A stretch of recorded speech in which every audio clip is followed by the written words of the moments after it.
சிவகங்கை மாவட்டத்தில் மாபெரும் சிலம்பாட்ட போட்டி நடைபெற்றது. வீர விளையாட்டான சிலம்பம் ஒரு தற்காப்புக்கான கலை மட்டுமல்லாமல் சிறந்த உடற்பயிற்சி களமாகவும் இருந்து வருவதாக கூறுகின்றனர் சிலம்பம் பயிற்சியாளர்கள்.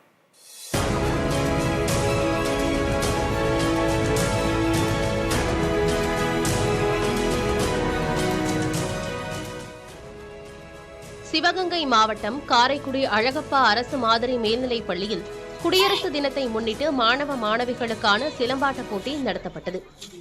6 வயதுக்கு மேலான சிறுவர் சிறுமியர்கள் மாணவர்கள் என மாவட்டத்தின் பல்வேறு பகுதிகளிலிருந்து 600க்கும் மேற்பட்டோர் கலந்து கொண்டனர்.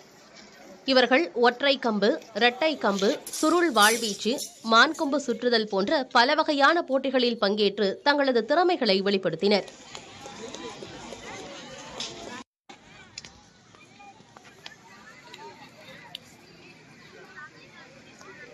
நான் இந்த சிலம்பத்தில் 5 இயர்ஸாக இருக்கேன்.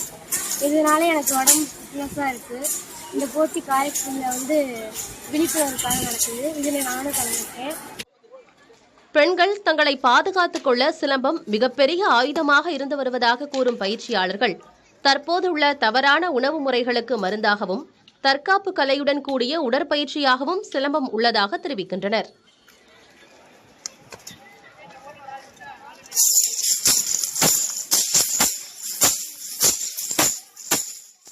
சிலம்புங்கும் போது நம்ம சூழலுக்கு நம்மளோட அழிய போகக்கூடாது. நம்மளோட இந்த சிலம்ப சூழலுக்கு சொல்லி கொடுத்து சூழலுக்கு உருவாக்குனா பாதுகாப்பு கலை ஒன்று. 2வது அவங்களுக்கு உடல்நிலை ஒரு நல்ல ஒரு சுகத்தோடைய நல்ல ஒரு நிம்மதியாகவும் இருக்கும். முதலுக்கு சிலம்பங்கிறது ஒரு தற்காப்பு கலை. 2வது மருத்துவ குணங்கள் கொண்டது. ஸோ இதை பசங்க பயிலும்போது நிறைய நன்மைகளை பெறாங்க. ஸோ அதன் அடிப்படையில் இந்த விழிப்புணர்வு போட்டி 76வது சுதந்திர தினத்தை முன்னிட்டு அந்த விழாவை கொண்டாடுற விதமாகவும் சேர்த்து இந்த போட்டி எனக்கு நடந்து கொண்டிருக்கிறது.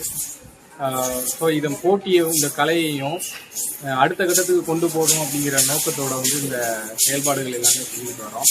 ஸோ இதுக்கு பொதுமக்களும் அரசாங்கமும் முழு ஒத்துழைப்பு கொடுத்து இந்த போட்டியை சிலம்பாட்ட கலையையும் அடுத்த கட்டத்துக்கு கொண்டு போகணும் அப்படிங்கிறது எங்களுடைய தாழ்மையான வேண்டுகோள்.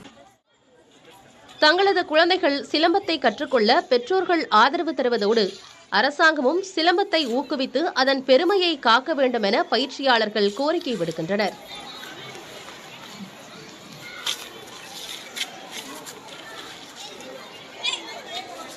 புதிய தலைமுறைக்காக ஒளிப்பதிவாளர் குமரனுடன் செய்தியாளர் நாசர்.